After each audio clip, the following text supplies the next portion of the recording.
Thank you, Chairman Schweikert, members of the committee. My name is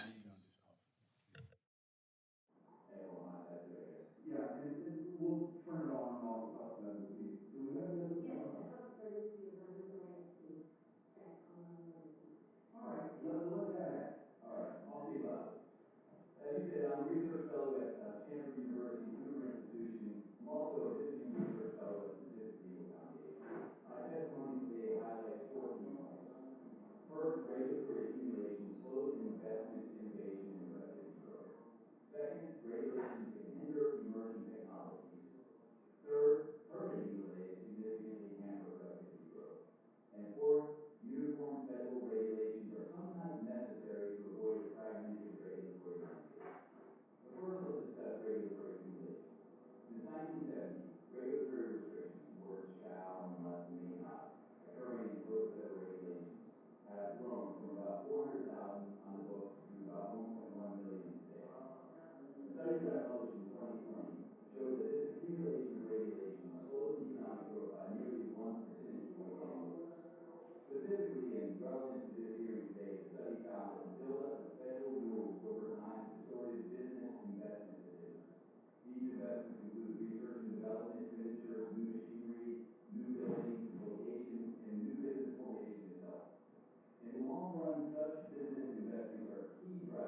Hi, recording engineer.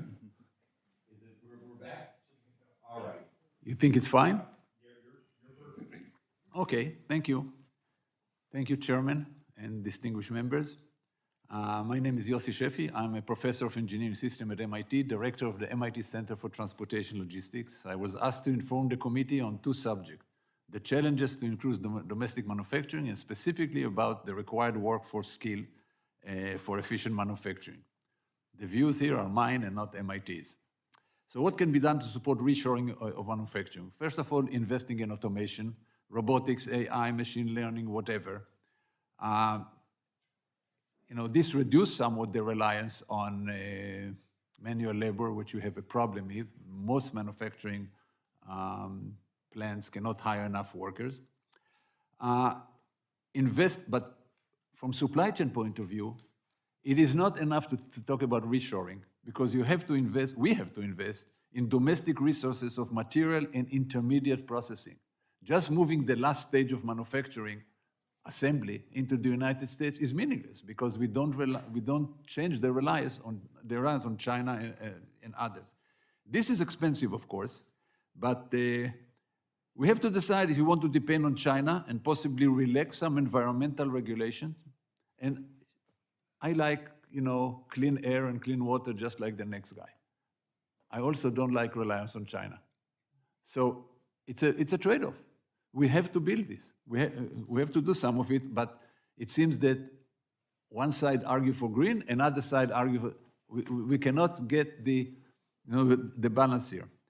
We talk about another point is targeted help, like part of the Defense Production Act, which are aimed directly at supporting domestic manufacturing.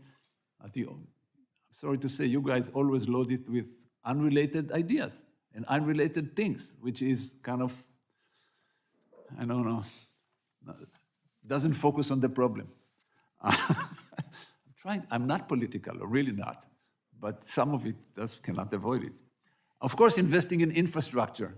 And again, my colleague talked about regulation, which are hampering investment in high tech, investment in infrastructure, something on the short term right away that will help every company. Again, try not to be political, but reduce tariff uncertainty. It's the uncertainty that's killing us, killing companies. It's a supply chain executive can deal with any hand that you throw at them. You tell them what the tariff is, 50%, whatever, but don't change it every other Friday, please. I mean, because people buy, create too much inventory and lose money, and they just freeze. They don't invest, they don't hire people. So it's an issue. Now, the second related issue, very much related to this, is the skills of the US workforce. One of the main challenges in reshoring is the lack of manpower. Who will exactly work in all this new plant? I can give you some examples later if we have time. There are two countervailing issues here. First of all the plants that are going to come are going to be new plants. They're going to be high-tech plants. So they're not going to need as many workers, but we still don't have enough workers with the right qualification to run this plant. The education, I don't have to tell you, this is all the media. The US is falling behind on K-12 education. Johnny cannot read, with the exception of special schools. So you see here, what can we do? Religious, private, magnet school. In many states, parents do not have the fund. In my state, Massachusetts, you don't have the funds to go, if you want a kid to go to a special school, you can do it on your own, which means that we bifurcate the population. The people who can afford it will send the kid to special school. The people who do not will send the kids to school controlled by union. Again, try not to be political, but just mentioning facts. Universities. You were not here before when the two people with kafiyas attacking me. About 20 minutes ago. They were escorted out. Ridiculous. They are disrupting studies in Harvard, in MIT, in Columbia, in all of these places. So universities became obsessed with things other than merit and learning and coming up with the best research and the best student education. So it's K to 12, it's also universities. So what is missing the most? I'm sorry, I'm running out of time. Give me one more minute, 60 seconds. So, give me one more minute. So, people always ask me, friends always ask me, where should I send my kid to school? Sometimes I send them to Texas.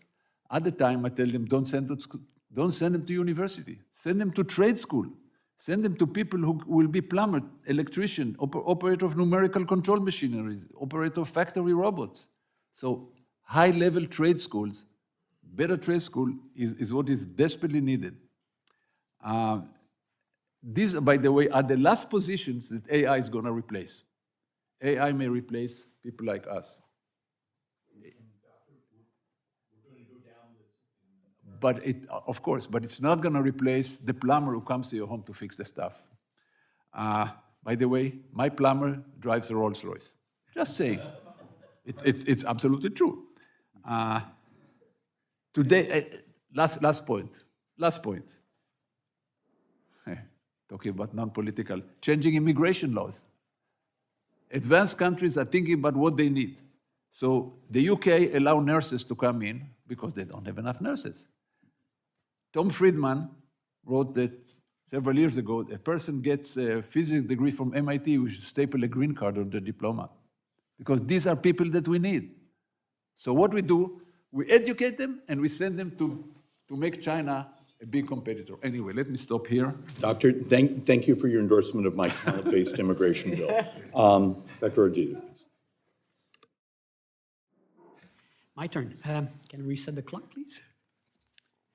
Okay, so I'm going to talk to you about mostly a focus about ports and their relationship with logistics. And I will start with a blunt statement that the United States is no longer a commercial maritime power. Its power or its capability to project trade has been outsourced and offshored to the usual suspects. So that's one thing we have to bear this in mind. We have very limited level of control on our maritime trade. Our ports, it's a different story. And here I'm going to talk about what I think about 6 major barriers to port logistics in the United States. The first one is pretty obvious. We are victims of our success in some ways. That is, we are a very strong generator of wealth and economic growth, and therefore, each time we have wealth and growth, we have port traffic, growth in TEUs. And each year, we add about close to 1.6 million TEU, 20-foot equivalent unit. That's a lot of boxes. And each time you have traffic, you need infrastructure. And the ports are struggling to keep up with this. They are a phase of growth and decline, but we have a little bit of problem. So let's say since 2010, we added 3 Canadas, or the equivalent 3 Canadas or 2 Mexicos in terms of volume. So that's the first barrier. We have a difficult time to provide infrastructure to support port logistics. And of course, this infrastructure is subject to vulnerabilities. That's one of my greatest fears is port infrastructure failure. The latest one was when a ship hit a bridge in Baltimore, which completely messed up port, ro-ro and car supply chain. So that's the first barrier. Second one is the scale. The whole business is based upon the concept of economies of scale. The bigger, the better, which makes a lot of sense. However, the ships are getting so big these days that the great majority of them cannot enter ports on the East Coast. And the ports on the East Coast, since the expansion of the Panama Canal in 2016, are now trying to restructure themselves around a new standard. And we have a little bit of a tough time because the shipping lines are privately owned. The ports are essentially public infrastructure. So we provide investment in public infrastructure to benefit in some ways private interests, which is okay. However, it's a little bit of a catch-up game and it's excessively expensive. We have a problem with dredging as well. So this is another very important issue, the scale of the things in the United States. Then the third barrier I see is the composition of the traffic. What comes in is completely different of what comes out in containers. What comes in? Retail goods, usual Walmart, Target, all that stuff. It's the great majority of our imports. Exports, commodities, agricultural goods, even recycled goods. The leadest exporter of American port is fresh air. That is empty boxes that comes out. So we have a very big problem between the composition of what comes in and the composition of what comes out. It is also very strong seasonality to it, which creates what level of infrastructure you need to provide according to the retail cycle fluctuation. So that's a little bit of a problem. How we address that? You cannot. That's the problem with ports. We are addressing issue which cannot. Maybe reshoring is, I would say, a strategy behind this, but still, we have a little bit of a problem. The other problem we have also is the issue of imbalances. We have a staggering imbalances in our trade. That is, what comes in terms of container is basically full container, what comes out are empty containers. And the problem is the shipping lines want their container on the ocean. They don't want their containers to go inland. And therefore, it has a detrimental effect sometimes to exporters that have difficulties finding boxes. Because the priority is to have port-centric logistics, bring the container in, empty them, and bring them back to the sea across the Pacific to be reloaded. So that's also another challenge that we're facing. And solution, there's none, unless the trade regime changes. That's another issue. Fifth barrier is technology and labor. We have a very powerful labor unions that control, labor. And that creates some problem because their stance have been continuously anti-innovation, anti-automation these days. Their goal is quite logical, very easy to understand. They want to protect their constituent, but they're now in the rent extraction business. That is, they becoming some kind of a struggle on trade. The port of the United States have a very difficult time to automate. There are restrictions toward automation, and we're running out of land. We cannot build new port infrastructure. The only way you can increase the density, the productivity is through automation. It has to come up down the line. But obviously, we're going to have serious issues in negotiation with labor to do something like that. And again, very difficult time. The last barrier is a matter of efficiency. Unfortunately, from a time handling perspective, American ports are among the not very, very productive. Actually, I have a shocking evidence that the United States are 30% less efficient than the global average. Most Chinese ports are 100% more efficient than the global average in terms of time it takes to turn around a ship. So again, all of this is related to the trade imbalances, the lack of automation, logistical issues at ports. So we have some problems. So in the sense, that's my assessment of the situation. We need some kind of a better or coordinated national port infrastructure strategy. We have, I'm part of a maritime academy. Our enrollment is declining while the demand, we cannot, there's the supply of labor compared to the demand does not match. There's a huge demand and we don't have enough labor. Madam Senator. Well, thank you very much, and good morning to everybody. I am pleased to introduce Dr. Sujai Shivakumar, Director of Renewing American Innovation at the Center for Strategic and International Studies, where he also serves as a senior fellow. Dr. Shivakumar is an expert in U.S. competitiveness and innovation. Prior to his current role, he directed the Innovation Policy Forum at the National Academies of Sciences, Engineering, and Medicine, and led major studies of U.S. policies on advanced manufacturing, small business growth, workforce development, and entrepreneurship. Welcome, Dr. Shivakumar, and I look forward to your testimony, and you're now recognized for your opening statement. Thank you for that kind introduction, Chairman Schweiker, ranking member Hassan, and distinguished members of the committee. CSIS, as you mentioned, is a bipartisan nonprofit policy research organization dedicated to advancing practical ideas to address the world's challenges. Our mission is to define the future of national security. The program on renewing American innovation attaches the idea of innovation to national security with the goal of revitalizing our nation's innovation system to enhance our nation's economic competitiveness and strengthen our security in the new world order.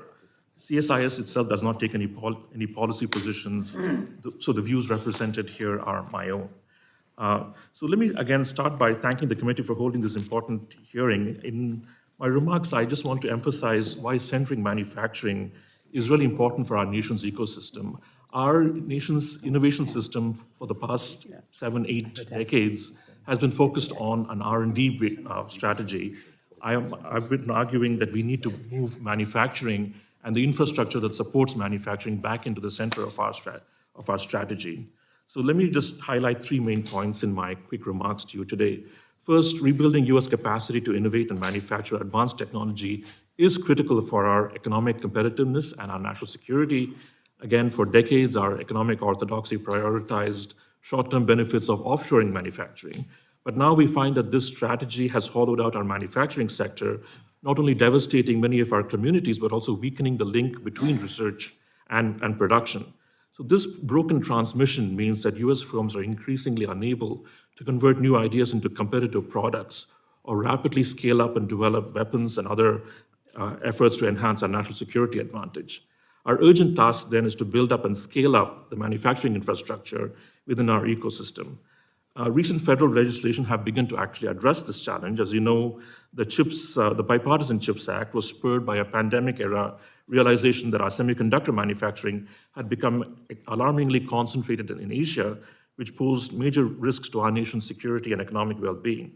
Roughly 95% of the CHIPS Act's incentives support semiconductor fabrication.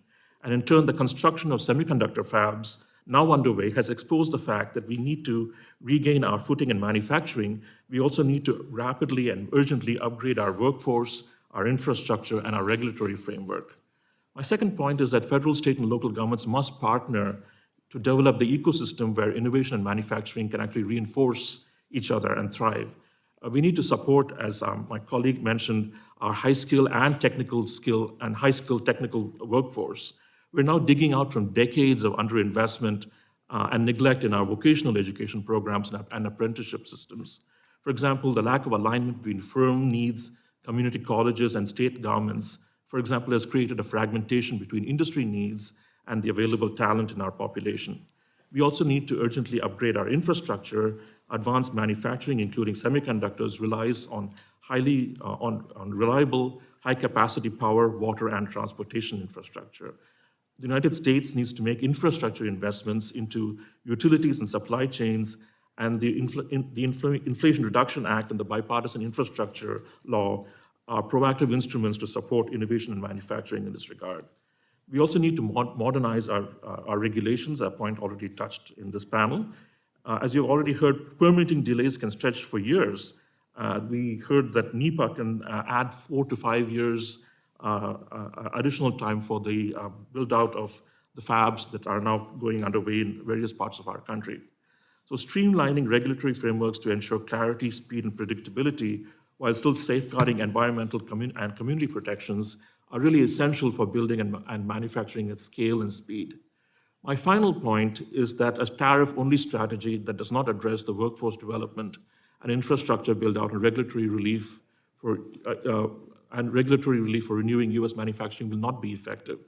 I understand that the threat of high tariffs is now being used as a negotiating tool in trade talks. And in making the case for tariffs, the administration has argued that higher import costs will stimulate domestic production. While there's unquestionably a need to address unfair trade practices and non-market behavior by other countries, relying on tariffs alone in today's era of globalized innovation and manufacturing is not sufficient to convince firms to rebuild the industrial capacity in the United States. In fact, high or volatile tariffs can introduce uncertainty that discourages private investment and may even risk the development of alternate supply chains that basically bypass the United States. So in summary, we face a national security imperative to place manufacturing back in the center of our nation's innovation strategy. And that strategy must rest on a solid ground, supported by skilled workers, reliable infrastructure, and modern regulatory systems. So let me pause here and look forward to your questions. Thank you very much. I appreciate that. As is an idiosyncrasy, I'm going to actually go last because I like to sort of wrap up everything and figure out what everyone said. I'm going to have Ms. Sparks, why don't you go first and then, or do you want to do your opening statement now? Why don't I, yeah. Okay, let's do that because you may have to abandon us. I will try not to, and I thank the committee for their patience as we're juggling a number of hearings this morning on the other side of campus. I want to begin by thanking Chairman Schweikert for calling today's hearing on such an important topic, and by thanking your staff as well for the work we've done together on this hearing. And for our 4 witnesses, thank you so much for giving us your time this morning and sharing your expertise. It is greatly appreciated. I join Chairman Schweikert in recognizing how important it is that we modernize our supply chains and strengthen manufacturing here in the United States, especially as we work to outcompete China. As is often the case, the chairman and I are in full agreement on the problem and probably agree on about 80% of the solution. And I think that's a pretty good start. And to Dr. Sheffi's comments, this is group decision-making in a democracy. But when we can find out that we really agree on a lot, we can make some progress. In the last several years, we've seen increased investment in critical technology manufacturing across the country, including new funding for projects in my home state of New Hampshire. These new investments have been spurred in part by legislation like the Bipartisan Chips and Science Act, which is helping us to strengthen our supply chains and outcompete countries like China by investing in American research and manufacturing. In addition, energy tax cuts in the Inflation Reduction Act and funding in the Bipartisan Infrastructure Law are driving investment in the energy production and infrastructure that will support modern supply chains. To capitalize on these investments, deliver for the American people, and support private sector growth, we also need to streamline regulations. Doing so is essential to advancing American innovation and manufacturing. Lastly, I just want to raise my concerns that a couple of our witnesses have also raised that President Trump's actions have threatened the progress that we've started to see in recent years. His erratic tariffs are slowing manufacturing investment, and his moves to slash funds for cutting-edge research will make it harder for the United States to develop and produce our own technology. If the United States gives up on scientific research, China will fill the gap. I hope that conversations like the one we're having this morning will help us move forward with bipartisan efforts to strengthen U.S. manufacturing, our supply chains, and advanced technologies so all of our people can thrive and so that we can continue to lead the world. Thank you, Mr. Chair. Thank you, Senator. Thank you, Mr. Chairman, and I appreciate for this hearing. I actually, Dr. Sheffi, I enjoyed your testimony. It was very common sense, not political, but really that is a conversation we need to have. I completely agree with you that we talk about it, a lot of irrelevant things and not really dealing with issues that are relevant and try to find at least common ground. So what I wanted to just kind of have a discussion, you mentioned a few big issues that we need to deal with. We do need to have automation. And definitely we don't want government to spend money in investment. That's the worst entity to make decisions. But what do you believe, the biggest barriers for businesses, or maybe some incentives that maybe we need to reshuffle, which I agree with you, we should make changes several times a year and sometimes retroactively. That is really bad for businesses. But, what are the other things with EPA or other regulations or some other things that believe would be, there's something that incentivize more automations or maybe barriers that we need to do. And I think the second thing you deal with really skills and shortages of proper skills, because I agree with you, we don't want to have the logistics and putting together some of these phones, which cost not that much, here, which is not really stops our dependencies in China. We want to have advanced type of manufacturing done in the country. So if you can elaborate a little bit more on that, I would appreciate that. Yes, Dr. Sheffi. Thank you very much for your question. Let me change the whole U.S. policy. No, you talk about something that I mentioned before, the uncertainty. The uncertainty is killing businesses. Look, I was in a big conference of chief supply chain officers when President Trump announced the new tariff regimes. The response was, you'll be surprised, was just another day in the office. Because at that point, we thought, this is it. Okay, we can do something. We can deal with anything. But what we cannot deal is the unknown, the question that is changing. My colleague here talked about regulation. He's an expert in this. Maybe he can add, specific ideas. But look, I visited ports just to go on another point, I visited ports in, Dubai and Singapore and Shanghai and Rotterdam. And if you want to get depressed, do the same tour that I did and visited the port of LA or any other port in the United States. You'll just get depressed. I teach in schools all over the world. MIT has good students, Stanford, good students, elite universities have, by and large, good students, even though, let me be the first to say, the level of teaching is going down because the students who are coming are not that well prepared. And for a whole lot of ideological reasons. So the administration, let me go a step back. Again, can't avoid politics here. The administration, I understand why all the tariffs are happening. It is true that the imbalance with China is unsustainable, that China is eating our lunch, and not in a fair way. Right, but what I just wanted to, and understand, and there is a lot of negotiation, a lot of things are going to happen, and everyone understand we need to have predictable framework, and we're working on that. But we also, for businesses to be attracted, we have some weaknesses. We have some weaknesses in education, on skills preparedness, and there is some things, or a regulatory environment where really it's so much and so long to take it, so every company is going to look, we say, yeah, we want to bring job home, but the businesses, it's not cost effective, it's too time consuming, and we don't have skilled labor. What do you think we should prioritize, maybe looking at some, as you said, maybe preparedness, more with technical skills, maybe we should start doing more in K through 12 and post-secondary education, and maybe we'd have too many perverse incentives to everyone go to college with worthless diploma that the people cannot get jobs. I mean, what do you think, and you kind of point out, I taught a little bit at college myself, and I've seen that decline of kids' inability to learn, and in this fast-paced environment is even more important because it's changing a lot. What do you think we should really start prioritize that we look at the relevant things that we can control? Very quickly, the things that control. I don't know if it's a federal issue or state, allow parents to choose schools. This will increase significantly the use of Catholic school. I'm Jew. I know so many of my Jewish friends, I send the kids to Catholic school just because they're better.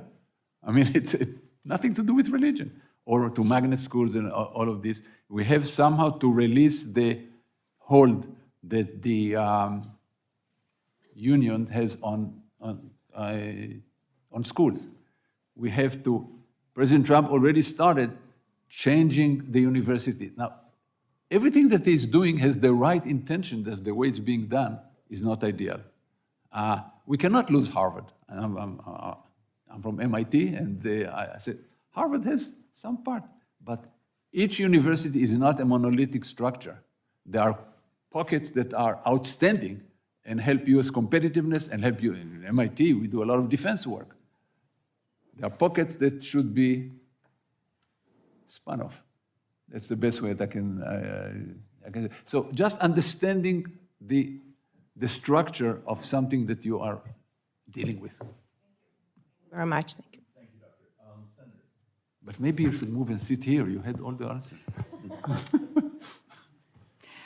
Thank you very much. My questions are mostly directed to Dr. Shivakumar, and I am greatly appreciative that you are here and that all the witnesses are here. Dr. Shivakumar, as you highlighted in your testimony, the Bipartisan Chips and Science Act has started to drive significant private sector manufacturing investments in the United States. While this and other measures like the Bipartisan Infrastructure Law and energy tax cuts in the Inflation Reduction Act create new opportunities to invest in the U.S., projects can be held up by overly complicated reviews or unnecessary requirements that can slow down construction and raise costs. Doctor, could you discuss ways to eliminate barriers so that we can get things done faster? Thank you for the opportunity. There are three things that we have basically underinvested in this country for the past 3 decades or more. When we started offshoring to China, we got the China price, at least for a time being, but we also got off the hook in terms of modernizing and investing in our infrastructure. We also got off the hook in terms of educating and training our skilled technical workforce, getting our vocational schools aligned with the needs of industry. We haven't also kept our regulatory environment in fighting form.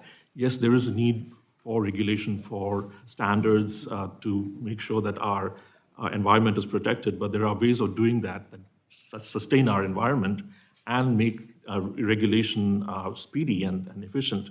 I think we heard about the 4 to 5 year delay in getting some of these fabs up and built in Arizona and Texas, other states around the country. Every year that you delay, you create a delay, it's another $1 billion for the semiconductor companies. So if the CHIPS Act provides incentives to companies of that amount, basically to build the fab, basically one hand gives, the other hand takes away, just because of the formalities of having to comply with these environmental regulations. There are already a number of state and local regulations that the semiconductor companies have already factored into their plans.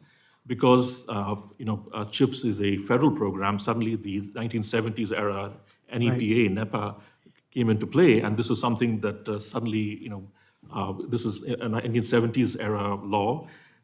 We are now how many decades beyond that? It's clearly not structured to deal with today's world and today's needs and the need and the competitive cadence in which our economy competes against other powers in the world. So this is a very urgent issue that we need to solve this. Thank you. Well, thank you. Doctor, as you've recognized, federal funding for science and research plays a key role in driving innovation and ensuring that we can outcompete countries like China. Instead of supporting American innovation, the current administration is attacking universities, slashing research funding, and blocking some of the most talented students from around the world from coming to America to learn. Short-sighted attacks on innovation will destroy part of what makes America great and will crush innovation. Doctor, could you discuss how these actions undercut U.S. competitiveness, create additional barriers to future innovation, and block supply chain modernization? Thank you, Senator. If I can just provide a little bit of context, historical context. So after the Second World War, our manufacturing base was intact. What we found that we didn't have the research base. So what we wanted to do at that time was actually build out the research infrastructure. So if you think about NSF, NIH, expanding NIH, the national labs from DOD and DOE, our research, our university research infrastructure, all of these were implemented at that time.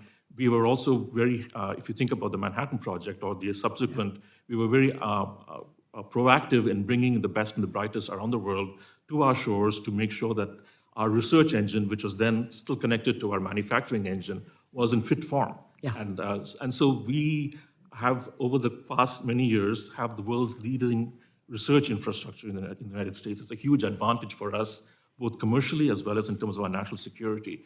What we find today is that that gear in our innovation system is not well connected to the manufacturing gear in our innovation system. Other countries like China, Japan, Europe put manufacturing at the center of their innovation system. But we need to preserve our advantage in research, but connect it to the other. Right, and I think we're seeing some alignment in our community colleges and our high schools. We have to do more, obviously, but at the state level and the local level, we're seeing a lot of alignment there. I am out of time. I am going to just say that if I were able to stay, I would also want to talk about the role that the CHIPS and Science Act is playing in places like New Hampshire as we are putting together a biofabrication technical cluster that will make it possible, if you need a new kidney someday, Mr. Chair, to manufacture a new kidney out of human tissue and avoid a huge amount of healthcare costs and improve the quality of lives for millions of Americans. So I was going to ask a question about that. I'll invite you to come to New Hampshire to see it. Senator, I'll make you a deal. I have a fascination with synthetic biology and now the 3D printing of cells. We're 3D printing human organs. Yeah. Well, and synthetic DNA. I actually have one of my staff actually doing a research project on synthetic DNA. You just started another hearing idea. Well, and just so people, what the CHIPS and Science Act did was allow us to connect businesses, universities, research all together in one, at the site of the old textile mills in Manchester, New Hampshire. So instead of creating 50 miles an hour of textiles, which we did in the late 19th century, we are now creating human organs in those same mills. So I look forward to that. Thank you for the indulgence. Well, thank you, Mr. Chairman. Thank you for holding this hearing, and thank you for all of our witnesses for being here today. You talked about so much that's so important, whether it's talking about trade policy or regulations or how do we prepare for the future with investments and education? And it's so important as we look forward. You know, one of the themes I think that came out of the election last year was how do we focus on putting America first and focusing on our future and what do we do moving forward. I think Americans are tired of seeing factories shut down and production move overseas and loss of jobs just because maybe production costs or production time's faster. And regulations, as has been mentioned, has been somewhat entrenched in some of our public policy that is kind of a part of the problem that's causing this and driving this. I think we all agree that if we don't look at how do we continue to grow, make America first in terms of production and opportunities, we won't have an economy that will produce what we need, and we'll be dependent upon foreign countries, in some cases adversaries like China, to produce some of the goods we need. And we can't allow things like semiconductors to be an area where we're dependent upon somebody else.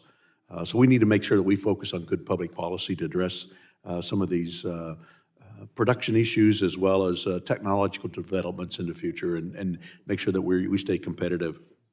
Supply chain modernization and factory productivity improvements are certainly important.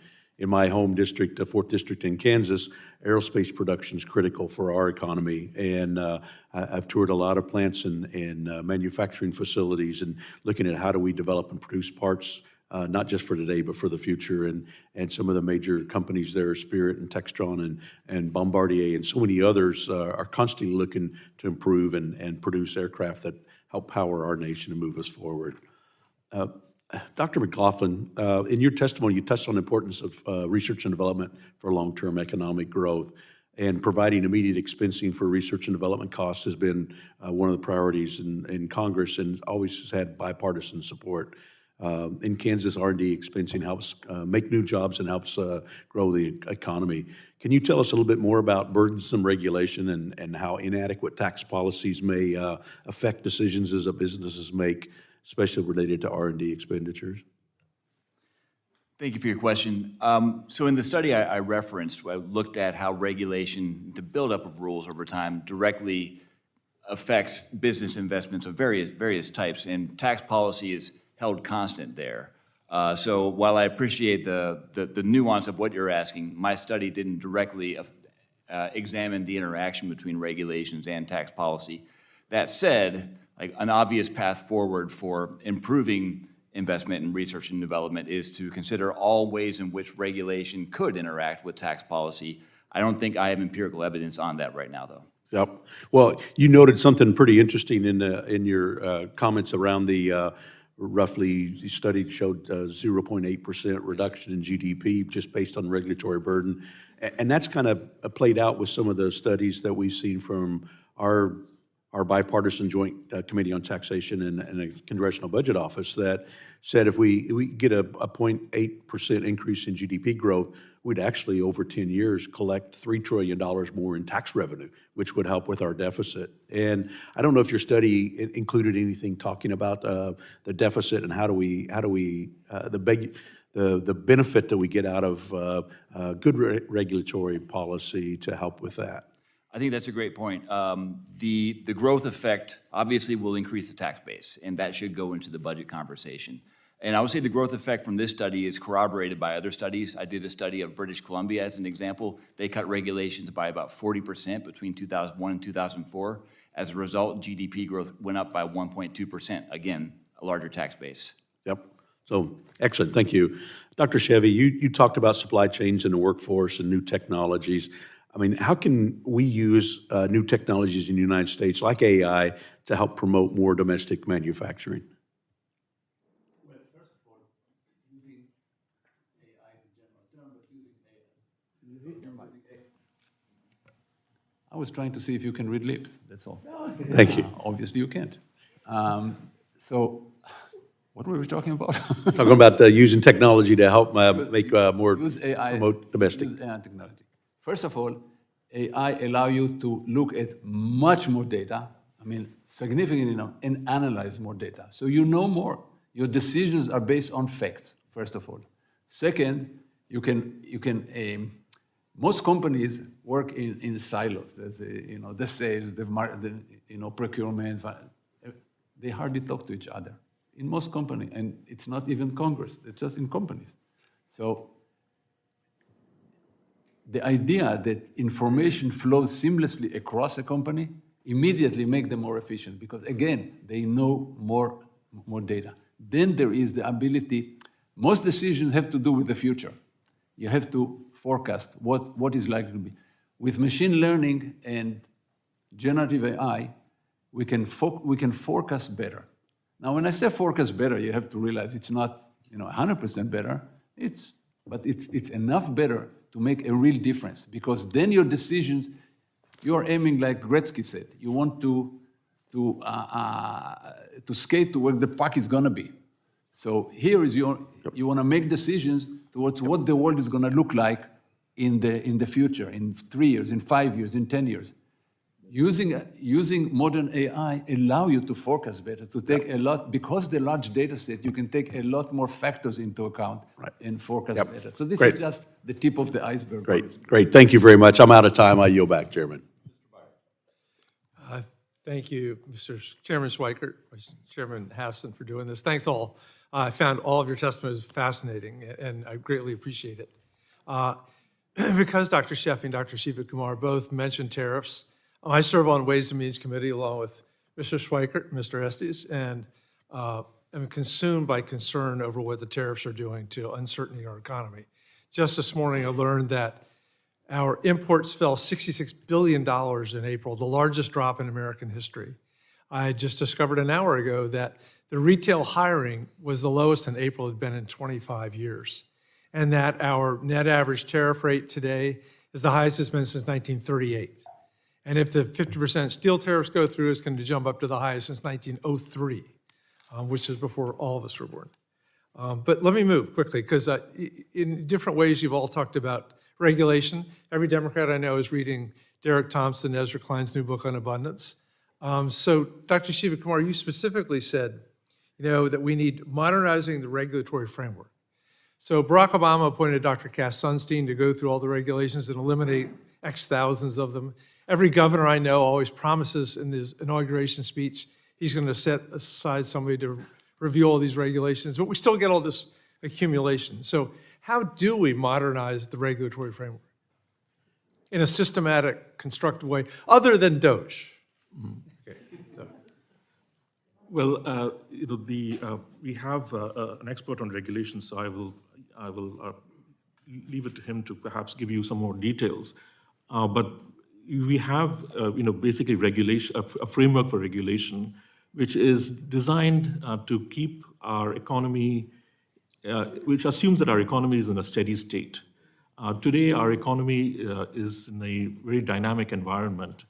And we were just talking about the role of AI in our strategic future. How do we bring in AI? If we don't use artificial intelligence to basically leapfrog the Chinese in terms of our technological abilities, we need to be, and we can do that.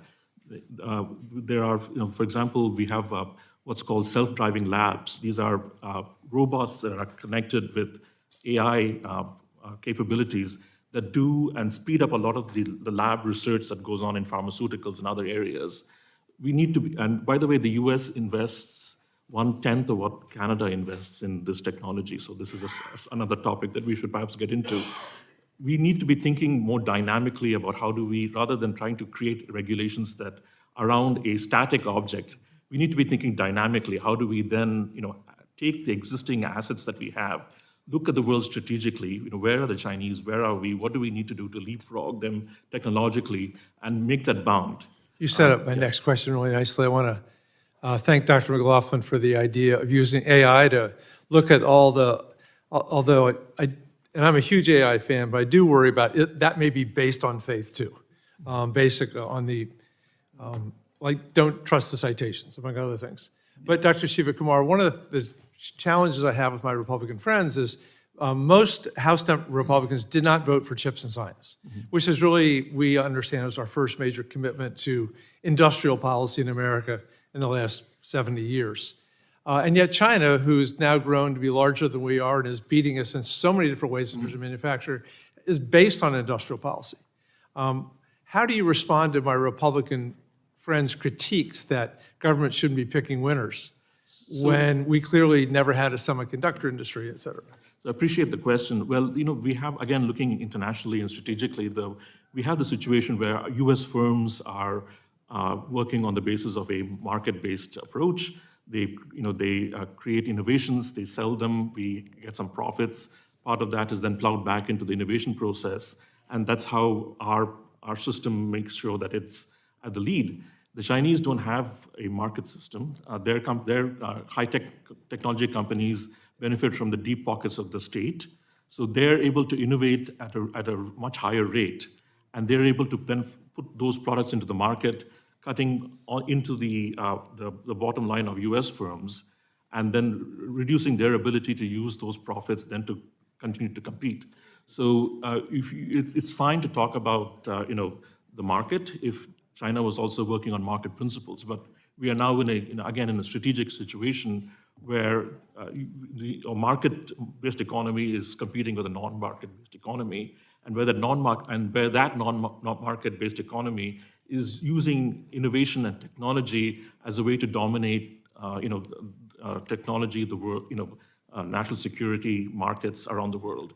So that's point one. Point two is that I think a lot of people, when they say innovation policy, they think of top-down dirigiste type of systems. When what we are actually recommending and talking about in a sense is a innovation policy, which is looking at the various connections points between technology, the workforce, capital markets, and so all of these systems within our innovation systems, each has to work well, and each has to coordinate well with the others. And so when we talk about innovation policy, we're talking a lot about American federalism in its truest form, which is both bottom up as well as top down.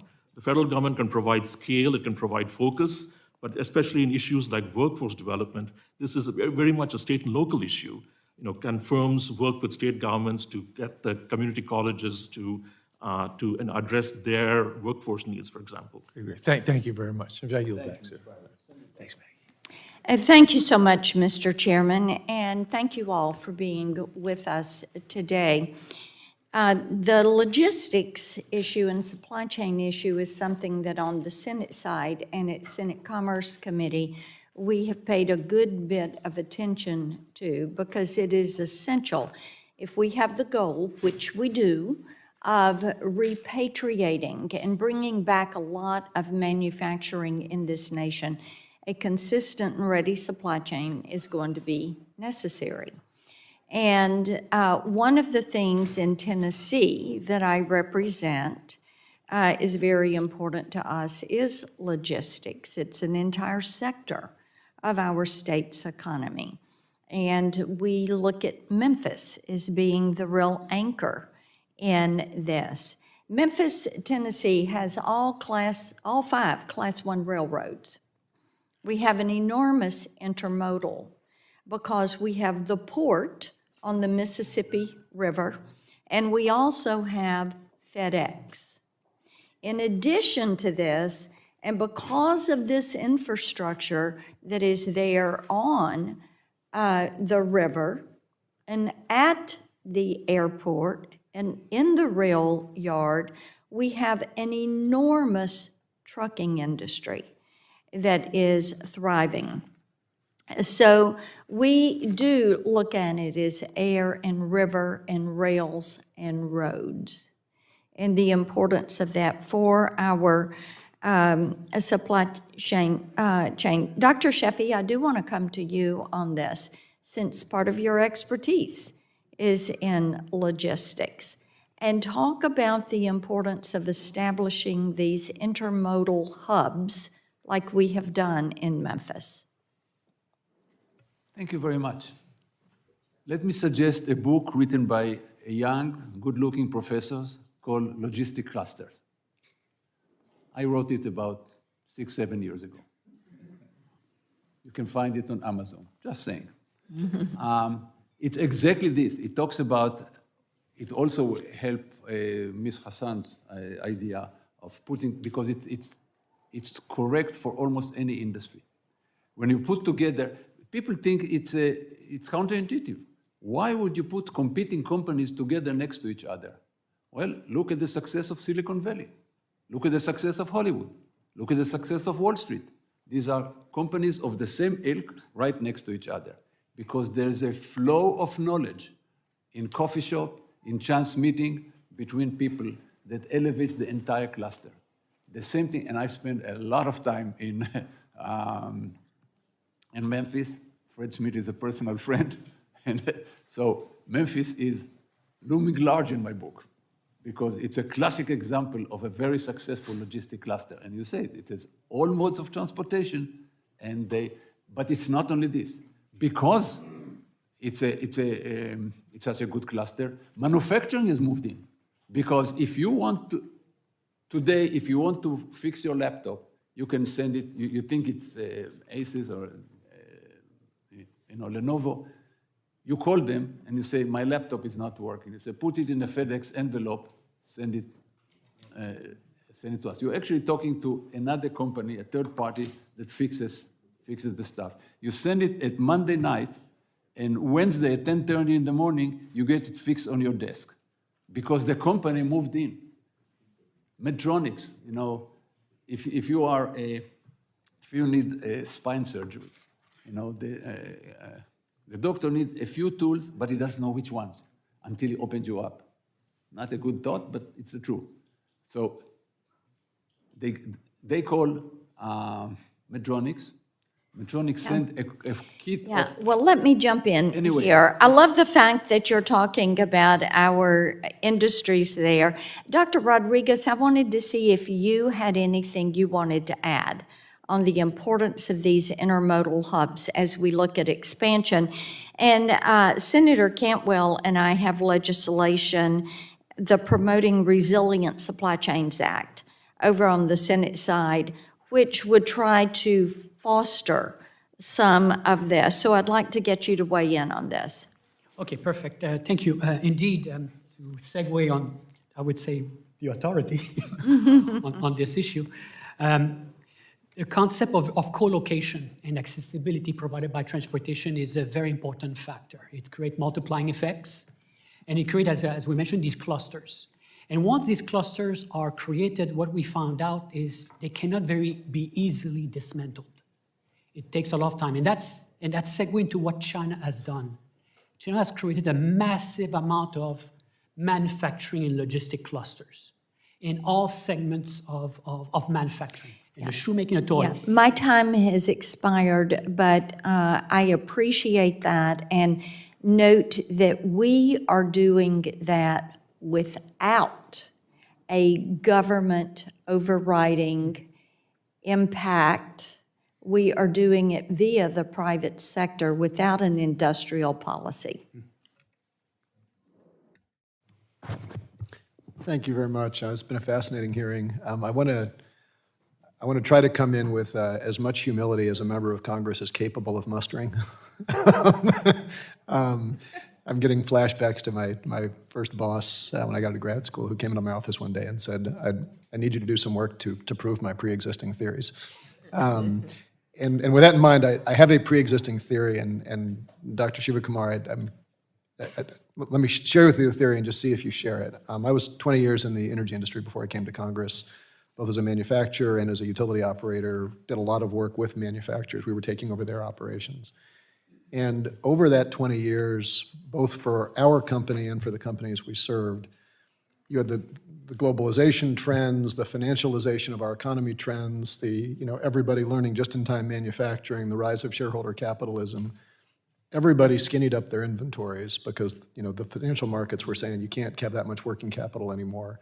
And on the manufacturing side, any CEO who wanted to keep their job had to look out and say, I got 3 factories running 70% capacity factor, shut at least one of them down, get everything up to 90%. And that created a ton of shareholder wealth, but also essentially made the system more brittle. I'd like to ask unanimous consent to enter some data into the record from the St. Louis Fed on the inventory to sales ratio over the last 30 years. And it's down about 20% over that period. And when we've had volatile points in our economy, like the 2008 financial crisis, like the COVID crisis, you see this huge spike where 100% of US economic activity is explained by inventory shifts, right? And so I guess my first question, Dr. Shivakumar, is do you buy my theory? Like, have I got that basically right as far as like a sectoral trend and what's made our supply chains more brittle? Yes, your narrative is accurate. I mean, we have been, our strategy has been assuming that there will be basically a strategically calm, relatively calm world where we can outsource parts of our productive activities without harming our own domestic innovation system and our manufacturing system. That has not proved to be the case because of events that we see now. In the meantime, we have underinvested, as I mentioned, heavily in our workforce, our infrastructure. Well, and so we are now, the reckoning is now here. But I guess, and I'm sorry to be quick, but I'm just watching the clock.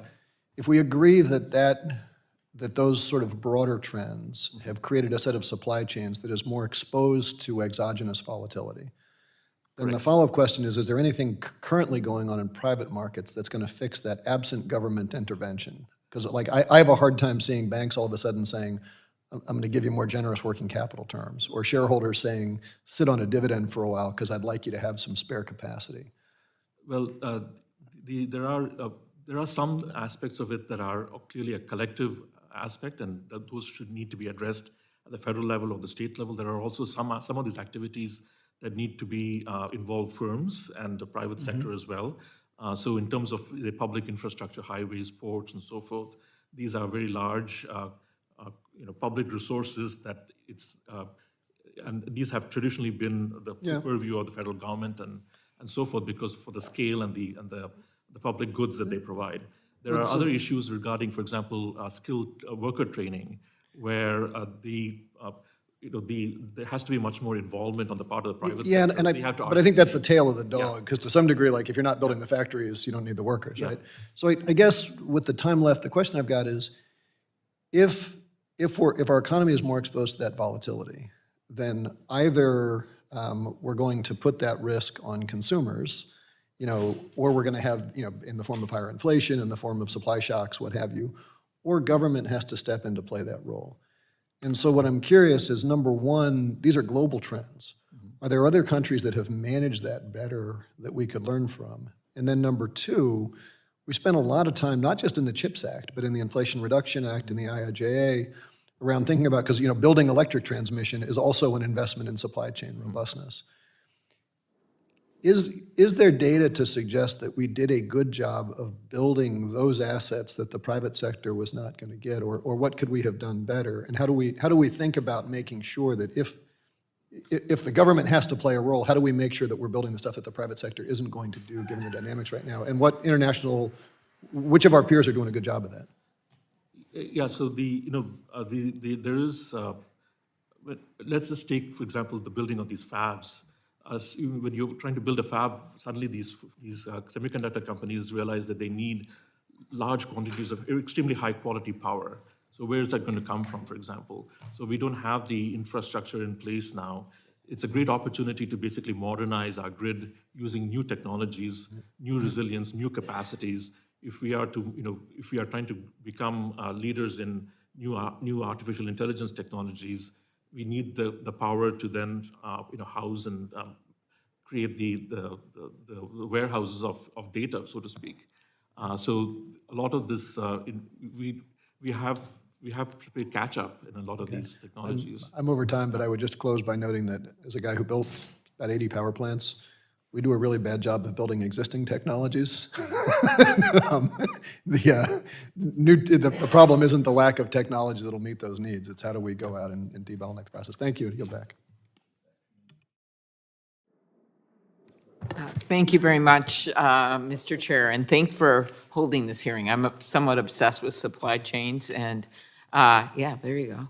And saw the breakdown during the pandemic, and I was actually thinking, my first thought was just, and I guess I'll ask you this, Dr. Rodrigue, but anyway, at that time, we had a huge problem with the ocean carriers that were basically charging huge amounts of money and refusing to take American exports overseas because I want to come back right away and get some other things. And it was a real problem. So Senator Thune and I, and then Congressman Dusty Johnson and Garamendi joined together and did this bill, which I think helped because it put some more power on the Maritime Commission to be able to put in some rules. And they, even before they did those rules, I think they realized that they had to behave.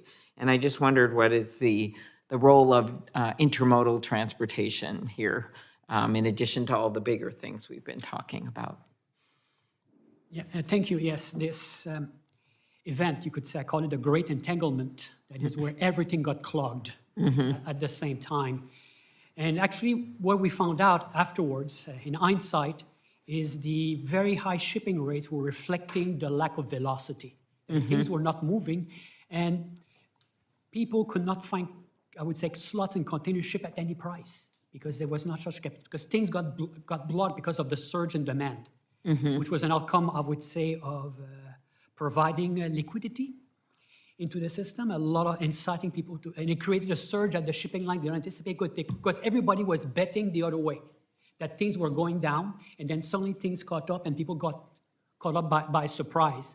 And it took a while for this to handle, and that's why it became a public issue, because it was entangled. It says, is there anything we can do? But actually there was not that much because it was actually a capacity problem. It essentially started up at the ports. The ports were no longer capable of handling containers because the yards were full, the chassis were no chassis were available, and everything else created a domino effect. And everything propagated, and then the rates went up.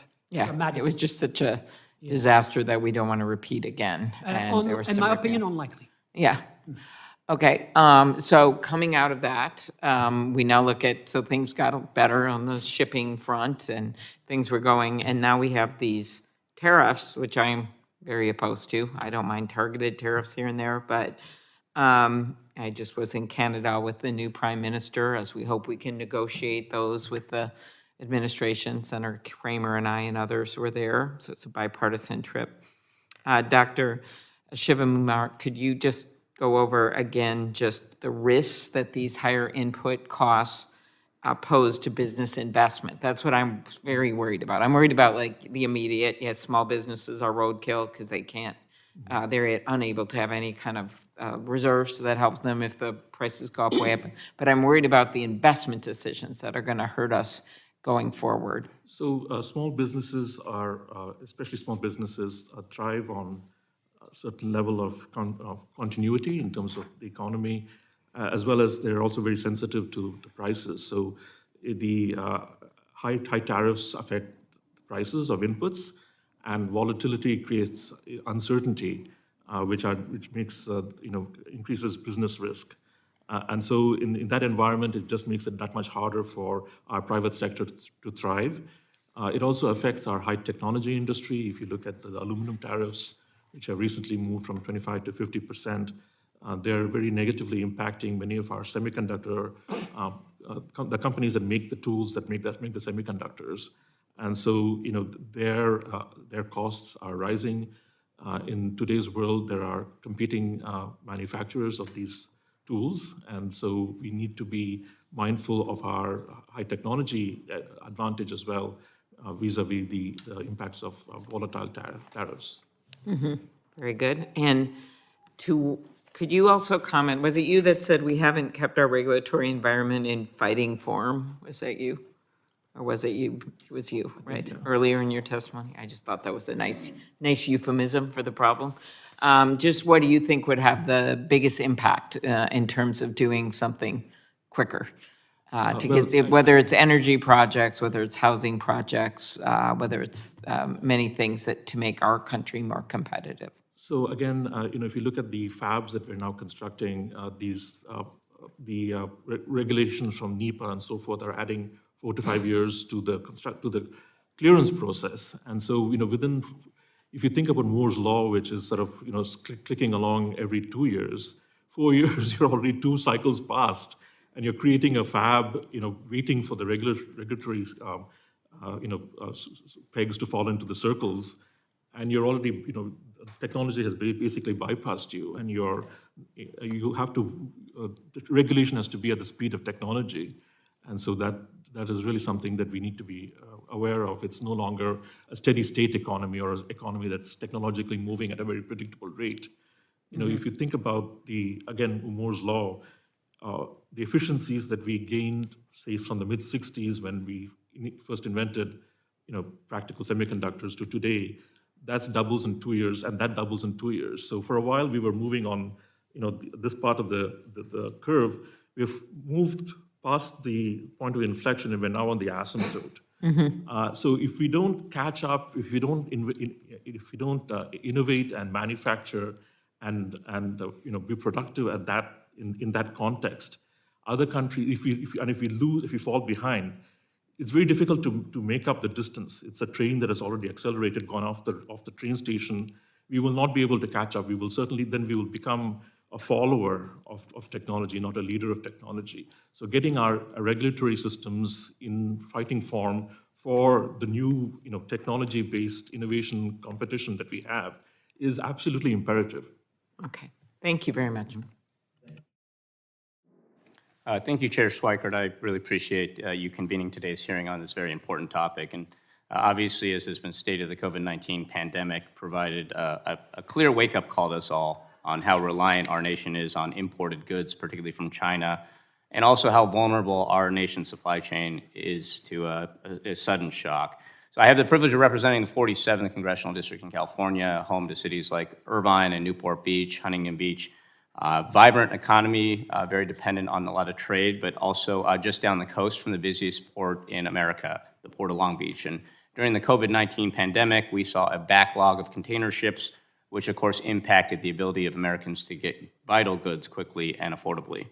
And that is one, I think, of many instances that underscore the importance of this topic of what we in the federal government need to do more to shore up our supply chains and why we need to invest in our critical infrastructure. But I am a bit puzzled by the emphasis on the policies of Joe Biden in the complete absence of any inquiry or oversight into the current president, Donald J. Trump, because when I talk to my constituents, talk to the businesses, large and small, that I represent, I have to say none of them talk about the negative effects of Biden's policies on the supply chain. And quite a few of them, of course, are very concerned about the policies of Trump. Quite the contrary, in fact, I'd say that many businesses have lauded policies from the Biden administration, the Inflation Reduction Act, the CHIPS Act, the Bipartisan Infrastructure Act, as important policies that are helping to bring back massive investments in important manufacturing segments of the United States, including, as has been mentioned, in semiconductors, clean energy, and energy infrastructure. Just as a few examples, the Port of Long Beach, just up the road from my district, joined the Alliance for Renewable Clean Hydrogen Energy Systems, a private-public partnership that will leverage IRA investments to create more than 220,000 good-paying jobs in Southern California, almost $3 billion in economic investments. Kia, which has its U.S. headquarters in my district, Hyundai, which is based just down the road in Fountain Valley, have both significantly expanded their U.S. manufacturing of clean cars based on the clean energy tax rebates offered from the IRA.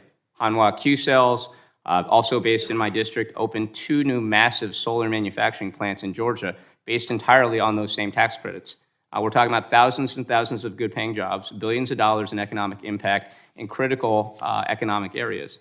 Of course, as has been discussed, the CHIPS Act has driven, I think, $280 billion in manufacturing commitments in a key infrastructure, key critical economic area to the United States. And at the same time, all of the complaints I've heard about weaknesses in our supply chain, concerns around our supply chain, have all come from the current policies, including the illegal impoundment of funds around IRA, other funds that businesses were relying on to make manufacturing investments in the United States pencil out, as well as, of course, the tariffs that my colleague in the Senate just pointed out that have created real stresses on our supply chain, including a lot of the manufacturing that's based here in America. Just as one example, I have a small electronics manufacturing business that I talked with recently in my district, and they pointed out that a lot of their inputs, even the ones that they import from other places, they get improved upon in the United States, then they may go cross-border again to Canada or Asia to get improved, come back to the United States, and levying a tariff each time these parts or inputs cross a border has made their business essentially non-viable. And they are actually thinking about now moving their entire manufacturing offshore because that's actually cheaper than manufacturing in the United States based on these tariffs. So I guess that's the macro point I want to make. I think we're focused on a lot of the past policies and not on the current policies, which I think it's clear are having a huge negative impact on the supply chain, the strength of our supply chain. But I guess my question, and I'll ask it to you all, is when we think about industries and inputs in the supply chain, are there ones that we should be emphasizing? Because I can't imagine that we want to bring everything back to the United States. There are certain types of minerals that are hard to produce here. There's certain things that we may not want to emphasize in our economic policy. But what are the 3 or 4 critical areas akin to semiconductors that we think we should be trying to bring into the United States for national security or other reasons? And I'll start with you, Dr. Shivakumar.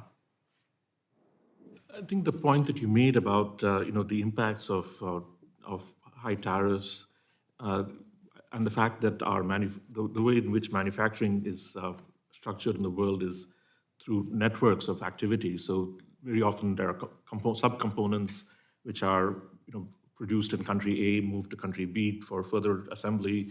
That then becomes a part of some other equipment that then produces a chip in a third country, which then is packaged in the fourth country, which then gets into a product in the fifth country, and then finally perhaps makes its way back in the United States.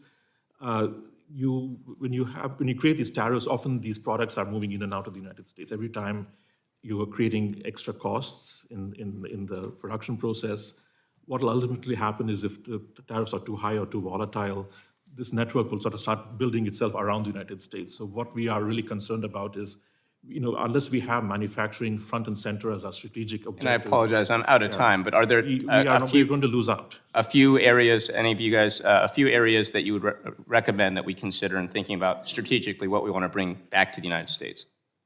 Dr. McLaughlin. Well, within my area, which is regulation, I'll talk about that. I think we could target certain industries for streamlining of regulations first that are more vital to the supply chain, transportation. And I'm way over time, energy. so Dr. Sheffi. Anything that has to do with high technology. Okay, Dr. Rodrigue. We have to move away from a trade regime which is trade by convenience to a trade regime which is trade by necessity. Okay, thank you. Food for thought. I yield back. I appreciate, and one of the joys of getting to chair is you get to put yourself at the end, and we have this term sort of, I don't get the clock, so our next meeting is a couple hours, so let's have at it. Okay, like a couple of you, you've spoken about, it's sort of amusing being someone from the desert. I've had a fascination with visiting ports. This time last year, I was in the port of Singapore, visiting some of the new construction, watching the automation. I've been to a number of them. I've also visited the port of LA and Long Beach, and I saw the same thing. And so, look, the vision for this hearing was, what can we make the future look like? Politically, we always have the habit of, we got to get in our shots at each other because that's what makes a good YouTube video for when we want to put up our 20 seconds. So let me do my 20 seconds. But we actually have occasions like this where in the Inflation Reduction Act and those, we have language functionally making automation illegal. Well, it turns out my own president actually put out a statement that he wasn't thrilled with the idea of automation of ports. I border on being a techno-utopian. So let's actually play a game here. You're all freaky smart. If I came to you today and said, whether it be from a regulation, from a technology, from even domestic repatriation of certain activities, to incentive models that you've written about, if we could start from, and accept this is not real, but if starting from a clean slate, how efficient could I make our supply chain infrastructure? So we'll deal with the products and the desire and style and those things. But Dr. McLaughlin, you already know of my fascination with the automated skids for rail. You know, they're electric, they're environmentally safer, you put, like in the Port of Long Beach, you immediately put it on the skid and it goes to the warehouse it's supposed to go, or the distribution center, to the things I've seen of, the laser measured automated lifts at the ports, to the ability, some of the technology where the container ship is able to moor within minutes compared to hours.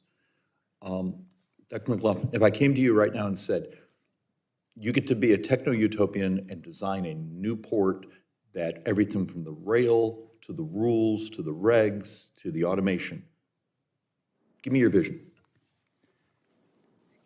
I would try to remove myself as much as possible from picking the paths and let people innovate in ways that are maximally profitable to them. What are you, a This is classic this is market a punt, economist? but I mean, the point from my perspective is to set up the infrastructure, if you will, and by that I mean the regulatory infrastructure, the legal infrastructure that permits innovation. And so by that, we need things that are streamlined, need things that are flexible, things that accommodate new technologies when they do come about, because we can't predict all the ones that would come about. Okay, Doctor. There are some examples. If we want to go and look at Dubai, that started basically from nothing and became a leading logistics hub of, they have one of the best airlines, they have one of the best ports, they have lots of infrastructure that started from nothing. Now, the truth is that autocracy is benevolent autocracy is the best form of government. They don't stay benevolent for long. That's the problem. So you have, Dubai with money and total control. Yeah, they do good things like China. President Trump was there singing their praises of building everything. But if we look at, there are examples of, if you look at the Dutch port of Rotterdam, Chinese highways. I mean, they're amazing, actually. I go to China quite a bit. There are European trains. You know what kills me when I go to Spain? I can deal with German high-speed train, with French high-speed train. But you go to Spain and they have high-speed train? That's ridiculous. And we still don't have it. To build the train from, what is it, in California? The New York Times reported that it takes 9 times per mile the cost of building in California. It may be even worse than that if you actually... As compared to France. Not as compared to, it's compared to France. So talk about regulation, but it's not only regulation, it's corruption, to be fair.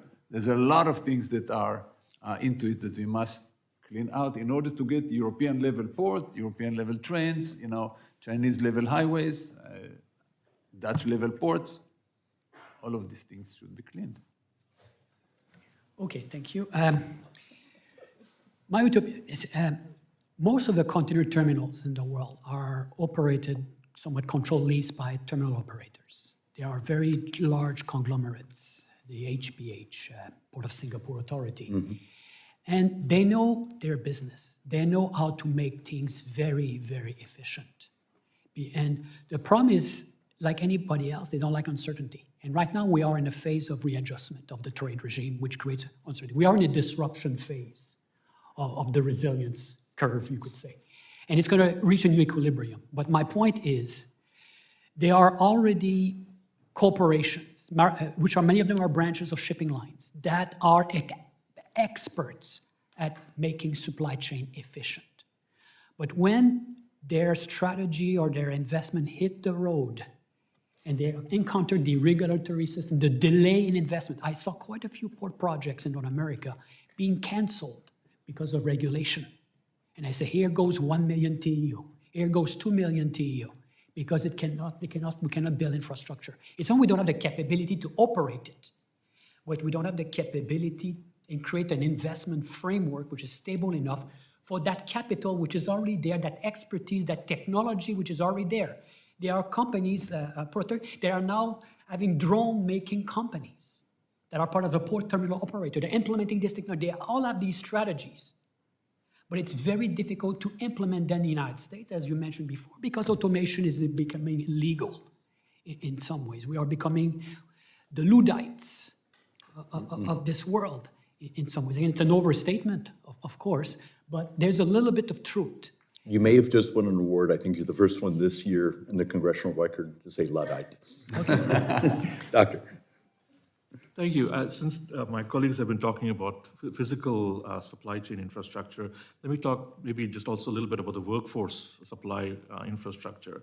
So this has traditionally been a local and state responsibility, but we have basically broken chains between students and workers and their abilities to find the jobs that firms and industries are supplying.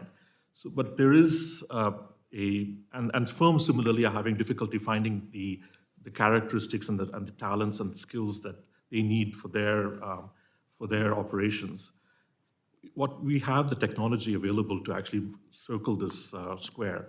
So we have, for example, we all use Google Maps or Waze to find our way to a destination that we don't know. It tells you to turn right, avoid a traffic jam here, turn left here, take that bridge, and so forth, turn-by-turn directions. There is similarly a possibility to use software to tell workers to take this course in the community college, top it up with this credential, take this university credit, and work your way to what the industry is asking for. That is something that is missing, and that is actually the technology to do that is off the shelf. On the other side, industry is looking for workers with specific types of skills. So let me give you a quick anecdote. There was this lady who was working at a Dunkin' Donut shop. She had the skills to manage her shop, manage the inventory, which was perishable, manage customers, manage the payroll, manage. Those skills were what the semiconductor company that was setting up a fab was looking for. And by looking at it from a perspective of a dating app, which we're all familiar with perhaps to some degree or the other, they were able to look at the characteristics, and then they found this lady, and they were able to train her, and to the final stretch. And she's now working in a semiconductor fabrication plant.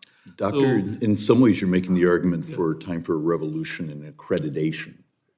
That's also a part of that. And the barriers but that there are existing solutions. There is a nonprofit called NIICA, which actually has the software to do this. And it's just a matter of, and they are looking at this kind of combines like in a turn by turn, aggregate data, user data to put these, to help solve the workforce problem and to get our workforce fixed. So that's a.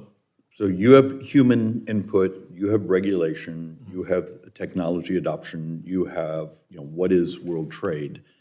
So if I came to you, let's first do a reference. And it's probably 3 years ago in one of my binders, I actually have it's actually someone's doctoral thesis, but the premise in there is, what would happen if tomorrow you threw a switch and every vehicle on American highways was automated?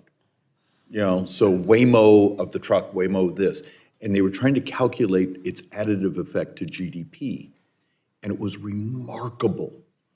The value of time, the value of the fact I can sit in the back seat and do my work, I can do this. And for the last couple of years, I've been thinking over and over and over, one of the things that rarely comes up when we talk about labor force is the fact that the number of 18-year-olds that will turn 18 this year as a percentage of population, I think, is the smallest in U.S. history. Mm-hmm. Yet our number of those 65 and up in the last 20 years has doubled. We have a demographic issue. And it's all over the industrialized world, we have a shortage of young people. And if we want to deal with the reality of how do you have productivity, how do you move goods and services in a way where you could have that productivity so we can maintain societal growth, lifestyle, those things in a functioning a flat or shrinking population with its ratios upside down, we're going to need a revolution in what is regulation. And look, 7 years ago, I did a silly little YouTube video. Actually had an artist draw a cartoon, and it was the concept of crowdsourcing air quality. You know, you attach a $99 thing to this, put a couple thousand in your community, and do you need someone to get an air quality permit to do the motorcycle paint shop? Because we all know putting paperwork in file cabinets makes the air quality cleaner. You know, it's documentation for the next lawsuit. But the fact of the matter is, if I had crowdsource, the moment that person's filters aren't working in the paint booth, you catch them immediately. And you also catch the clowns that are painting cars in their backyard that were never going to be part of the air quality regulatory regime. Crowdsource the environmental data. Well, it turns out you can do that in water and markets and all sorts of things. And in this brilliant place, I've proposed that bill now, 7+ years, and it will never get a hearing because it turns out the current regulatory regime actually has the incumbency effect. The folks that make their money off of being the one that shows up to be your engineer who signs off on your filters, to the bureaucracy that sticks the paper in the file cabinet. And that was one of the reasons for doing this hearing, is there's a way to do, from the port automation to my fascination of the automated skids, to data that you and I, and methods we actually don't know, to actually having an education system that values your skill set and your talents, not where you fit into a regulatory education regime, which all these are, we just, by those last couple of sentences, just enraged all our constituencies, because those barriers to entry, those regulations, those business models are how they make a living. And so what I'm begging from all of you is give us an idea. It's, okay, so regulation's a huge barrier. Is there a way where my vision of using AI, using crowdsourcing, revolutionizes it? The value of push, adopt the next generation of technology. You know, those of us that have a fascination in generative AI, but I don't know what it's actually going to do. I'm not as bright as I think I am. I couldn't get into your university. But they sent a lovely rejection letter. So, I mean, am I just rambling? Because I've had stunning amounts of coffee already. I mean, is there a vision here we can sell? Let's go, Dr. McLaughlin.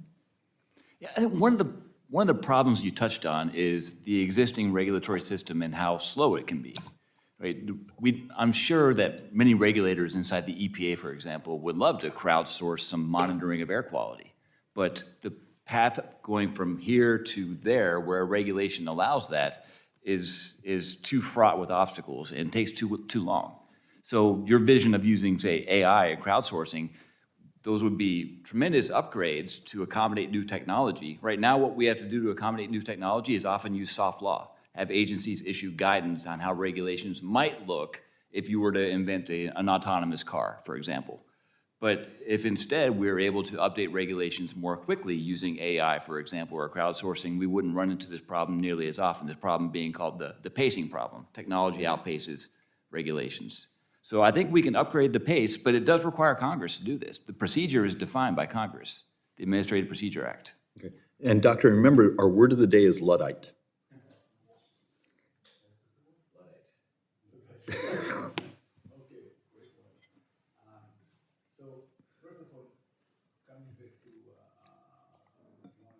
And is your mic on? I'm on? Okay, sorry. We have to find a way to overcome the short-term resistance in order to get long-term benefits. You mentioned autonomous vehicles. I deal with autonomous trucks. The amazing productivity. But the top job in 23 states in the United States is truck driver. So there will be people sitting on both sides who will fight tooth and nails against it. But yet you and I see the demographics of I the age couldn't of agree my with you average more. truck driver. I live in a university. In a decade, we have massive shortages. Well, it's not quite that simple because it's tied to an immigration policy. Yes. So it's Angela Merkel didn't allow 1 million Syrians to come in because of her good heart. She allowed because the Germany were losing workers in factories. So, and she understood it early. So we need, I mentioned before, we need to create some kind of point system like advanced state. Take a look at my talent-based immigration bill I introduced a couple of weeks ago, and I thought I'd get my head kicked in. Shockingly, I had both folks from the left and the right go, yeah, it makes sense. Jesus. Okay. One last point. You mentioned the stickiness of regulation. I actually wrote a few papers on the stickiness of tariffs. If the tariffs are going to stay, there will be constituents developed to keep them forever, because there are companies and people that benefit from this. Not only the people who manage this, but companies who can raise their price because the competitor now has high prices. So your colleague to your left actually mentioned rent seeking in that environment. absolutely. And let it not say that I belong to left or right. I'm just No. trying to state the fact. But that is the nature of, remember, and you and I have had this conversation dozens of times. Washington, D.C. is mostly about one thing, money. Usually, whether it be barriers to entry, whether it be direct subsidies, whether it be, and it breaks my heart because, believing markets actually are innovation. And in many ways, we've abandoned that concept. So, tell me, is my utopian vision of, okay, we have a demographic issue that's going to continue to, it hits us very hard, shockingly soon. Is it, okay, open up the border? Is it the adoption of technology if I'm going to maintain a productivity and therefore GDP, therefore, lifestyle, innovation, growth, and how American people live? It's quite a... It's a universal theory. Yeah, it's quite a tall order. In some ways, all roads lead to automation down the road. The problem will be, or the issue will be how this is going to be deployed. And is it going to be a synchronous deployment, or is it going to be an asynchronous deployment? If it's synchronous, you can manage things. But if it's by industrial sector, it's going to create disruptions and lack of synchronization between things. So that's a very, very difficult question to answer.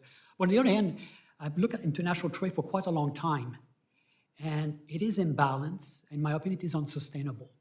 It has created, I would say, commercial structures which, from a distance and transportation perspective, do not make sense that much. They exist because the transportation cost is very low, very cheap, and it has created these global supply chains, many of which should be more regional focus. And I suspect automation is going to incite us to look at regionalization of things, the regionalization of our manufacturing. So this back to the sort of the hub, especially hub concepts. Concept. Of course, we're going to still trade long distance. Going to be a lot of it, but will make a bit more sense, because I don't think it makes sense to make a toy at the other side of the world to move it here. We do that because it's convenient, because there's a cost structure behind it. But on the long term, I'm skeptical, I would say. Although I'm a very big proponent of free trade and things like that, but it went in very strange ways over the last 30 or 40 years. So we've seen supply chains have emerged that are bizarre. But when you look at them, they make sense from a low-cost perspective. Doctor, can you give me a vision that is not as, let's say you and I actually synchronize on labor inputs. What is acceptable in automation, in the use of 3D, the printing, all the other types of technology? Does that stabilize wages or help us produce wage growth and other things. What, if I'm trying to deal with a supply chain that it's very fragile, we've already seen certain inputs, and I get a cascade effect, what would you do technology-wise? Well, just to put this in a little perspective, the strategic environment in which we operate in the world is radically different. And I think in many ways, the election of President Trump, the electorate has sent a message that the way in which we do things has to be disrupted. And I think that's an important message that all of you in Congress also are very attuned to. We need to be thinking in terms of how do we leapfrog China in technologies, because that's the only way we're going to be a leader. But in terms of whether it's workforce or whether it's modernizing our supply chains, these are investments that have to be rethought, given the fact that we have new technologies, artificial intelligence, robotics. All of this has the existing models, as you say, have been gamed, and to the point that they are immobile almost. We cannot compete globally with the existing structures that we have, whether it's physical infrastructure or the regulatory infrastructure. Okay. So this is actually something that is across the board. It's not one party or an individual who is. And maybe that's my vanity of trying to believe, could we ever sell the concept of a much more unified theory? Mm-hmm. And look, and I just need to throw this out because one of those I'm constantly worried about parts of the CHIPS Act. Love the investment in research and development, but there's a couple great academic papers, and now you see actually doing a much broader error correction on a quantum chip. But as soon as that error correction, even if I have to slow it down, do a server farm that takes care of my errors on a quantum, I have hundreds of billions of dollars in fabs that almost become stranded assets the next day. And there's sometimes the arrogance of what we do in Congress, saying we're going to invest in an industry we like, instead of allowing the technology and the disruption to drive it. For the young people in here, you have no idea what I'm about to say, but there used to be this thing called Blockbuster Video. And if they had hired enough lobbyists, we would have slowed down the internet for them. And I'd like to give you an example. But maybe as much as 2 years ago, we did a hearing here, and one of the discussions was pharmaceutical manufacturing. And I think we may have done it in the Ways and Means Committee. And we had one witness sort of make a point saying, okay, United States, why do we import so many of these generic drugs? And it turns out he had a couple charts that showed some of the precursors that go into like this generic small molecule drug, or create, for every pound I got of the precursor that goes into the pharmaceutical, it created hundreds of pounds of really nasty, fairly highly toxic byproducts. And his point was, tell me how I get that permitted to make that input in the United States. Do you have high temperature incineration? And there was a reason it was being made in India and China, those inputs. So we will have the brain trusts, these types, these electeds will say, we want to repatriate pharmaceutical manufacturing. Okay. But the regulatory and also infrastructure of, okay, what's my mitigation of toxic waste products? And those sorts of things. And everyone wanted to talk about the repatriation of pharmaceuticals, but no one wanted to have the conversation of the infrastructure of how do you actually deal with these inputs, and they're sometimes nasty byproducts. And that is actually part of my fixation of we talk supply chain and how we modernize it. And yes, okay, fascination with port infrastructure, electric skids, and the next generation of AI training and those things, and automation that you and I may have no idea. What does a future world trade regime look like? USMCA, do we actually truly build a North American supply chain that actually is much more efficient?